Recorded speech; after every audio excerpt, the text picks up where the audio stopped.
Bagikan perkataan dan hidup Yesus Kristus. Lukas 1 ayat 1 sampai 4. Theophilus yang mulia, banyak orang telah berusaha menyusun suatu berita tentang peristiwa-peristiwa yang telah terjadi di antara kita. Karena itu, setelah aku menyelidiki segala peristiwa itu dengan seksama dari asal mulanya, aku mengambil keputusan untuk membukukannya dengan teratur bagimu, supaya engkau dapat mengetahui bahwa segala sesuatu yang diajarkan kepadamu sungguh benar. Injil Lukas adalah kitab pertama dari kedua kitab yang dialamatkan kepada seorang bernama Theophilus.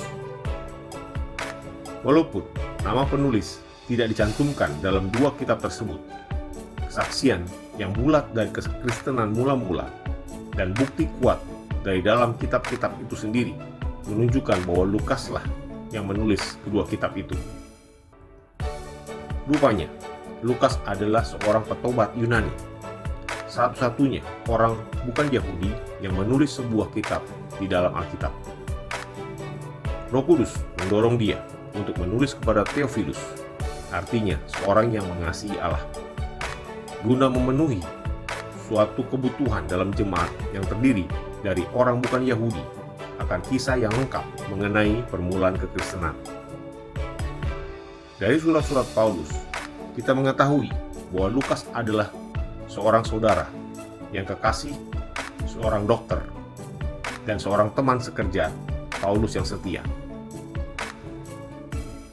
Dari penulisan Lukas sendiri, kita mengetahui bahwa dia seorang berpendidikan tinggi, penulis yang terampil, sejarawan yang teliti, dan teolog yang diilhami. Lukas yang menulis dengan ilham Roh Kudus menginginkan agar Theophilus dan para petobat bukan Yahudi, serta orang-orang lain yang ingin mengetahui kebenaran, akan mengetahui dengan pasti kebenaran yang tepat yang telah diajarkan kepada mereka secara lisan. Dalam kitab Lukas, Yesus dengan jelas terlihat sebagai juru selamat yang ilahi insani, yang menjadi jawaban Tuhan bagi kebutuhan segenap keturunan Adam akan keselamatan. Belajar dari Lukas untuk dapat membagikan perkataan-perkataan dan hidup Yesus kepada banyak orang. Semoga Tuhan Yesus memberkati.